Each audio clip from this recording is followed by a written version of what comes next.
তাকে তো অবশ্যই ভালো লাগবে, স্বাভাবিক। আজকে আমরা আমাদের জনপ্রিয় নায়ক বুরাত অজিতকে দেখতে এসেছি, যে কুরুলুস ওসমান আর সুলতান সুলেমানের মধ্যেও অনেক ভালো ভূমিকা পালন করেছে। আর কুরুলুস ওসমানের মধ্যে ওনার প্রথম ভূমিকা ছিল ওসমান গাজী হিসেবে। ওনাকে দেখার জন্য আমরা সবাই এখানে উপস্থিত হয়েছি। তাকে ভালো লাগার কারণ বলতে 2015-তে যখন সুলতান সুলেমান মানে বাংলাদেশে খুব ভালোভাবে সবার মনে গেঁথে যায়, ওনার মধ্যে তিনি তখন মার্কুচুলি বালিবের ক্যারেক্টার ছিল, তখন থেকে ওনার অনেস্টলি ভাবগুলো সবার ভালো লাগতো। ওনার মানে সেটা কি বলে, ওনার গুরুর যে টাইপটা ছিল। কিন্তু এখন বর্তমানে কুরুলুস ওসমান করার পর এই 3টা বছর যাবত উনি মানুষের মনে অনেক ভালোভাবে গেঁথে যায়। ওনার বিহেভিয়ার, ওনার সেই অনেস্টলি ভাব, উনি একটা রাজত্ব শাসন করার মতো, একটা রাজার ক্ষমতা, সব কিছু নিয়ে একটা মানুষের মধ্যে তোড়পাড় করার মতো যথেষ্ট ওনার মধ্যে আছে। আমাদের সবার কাছে মনে হয়, আমার কাছে মনে হচ্ছে সবার একটু নার্ভাস লাগছে, অনেক ভালোও লাগছে যে নিজের পছন্দের একটা মানুষকে সরাসরি দেখা যাবে। সেটা সবার কাছে স্বাভাবিক লাগবে না, কিন্তু তারপরেও আমরা সবাই মানে ইচ্ছা ছিল, তো আমাদের তো সবার সম্ভব না তুর্কি যে ওনাকে দেখা বা ওনার সাথে সরাসরি মিট আপ করা।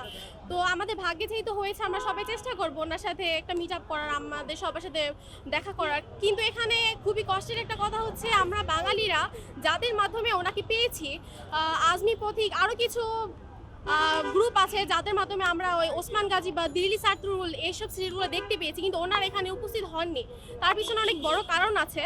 আর সেই কারণটা হতে পারে সিঙ্গার কোম্পানিকে ওনারা বলেছিল যে একটা টিকিট করার জন্য, কনসার্ট করার জন্য, যেন ওনারা সহ এখানে উপস্থিত হতে পারে এবং ওনাদের একটা সুযোগ দেওয়ার জন্য, কিন্তু সেটা দেওয়া হয়নি। কিন্তু আমার মনে হয়, আমার না, আমাদের ভাইদের হয়তো এটা মনে হয় যে ওনাদের এখানে একটা সুযোগ দেওয়া উচিত ছিল, কারণ ওনাদের মাধ্যমে আমরা কিন্তু আজকে ওসমান গাজীকে চিনেছি। শুধু ওসমান গাজীকে না, তুর্কি বিভিন্ন সিরিজে ওনারা ডাবিং করে থাকে, সাবটাইটেল করে থাকে। হ্যাঁ, কিন্তু ওনারা এখানে উপস্থিত নেই, তার জন্য আমাদের সবারই অনেক খারাপ লাগছে, আমরা সবাই দুঃখিত। সর্বপ্রথম যাকে দেখতে আসছে তাকে তো অবশ্যই ভালো লাগবে, স্বাভাবিক।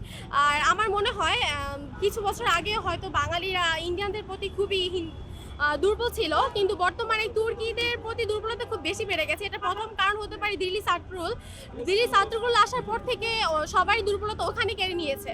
আর এখনই বর্তমানে সেই বিষয়টাই দেখা যাচ্ছে, আর্তুগরুলের পরে ওনার পরের প্রজন্ম, ওনার ছেলে ওসমান গাজী আসার পর থেকে সবাই ওখানেই যোগটা কেড়ে নিয়েছে।